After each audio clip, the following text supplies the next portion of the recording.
नमस्कार. आज आपण नाडीशोधन या प्राणायामचा अभ्यास करूया. नाडीशोधन प्राणायाम याचे फायदे जाणून घेऊया. नाडीशोधन प्राणायामाने आपल्या शरीराची उष्णता कमी होते, तर त्याबरोबर आपल्या बीपीचा त्रासही कमी होण्यास मदत होते. तर आपल्या शरीरामध्ये मुख्यतः 72,000 नाड्या आहेत. तर त्यामध्ये मुख्य म्हणजे 3 मुख्य नाड्या आहेत. तर सूर्यनाडी, चंद्रनाडी, सुषुम्ना नाडी. तर नाडीशोधन प्राणायामाने आपल्या सर्व नाड्यांची शुद्धता होते. तर कशा पद्धतीने करायचं त्याचा अभ्यास आता आपण करूया. तर आपल्या हाताच्या डाव्या हाताची ज्ञान मुद्रा, लक्ष ठेवायचंय.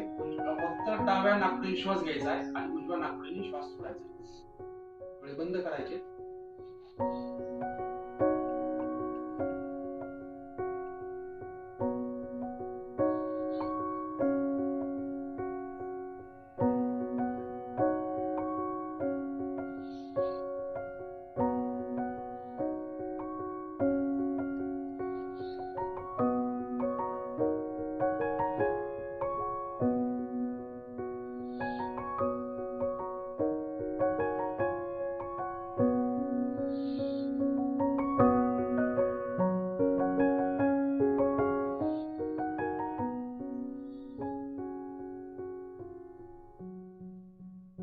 या प्रमाणे ज्यांना जास्त घाम येत असेल, शरीरात जास्त उष्णता असेल, आपल्या शरीरातील उष्णताही कमी करण्यास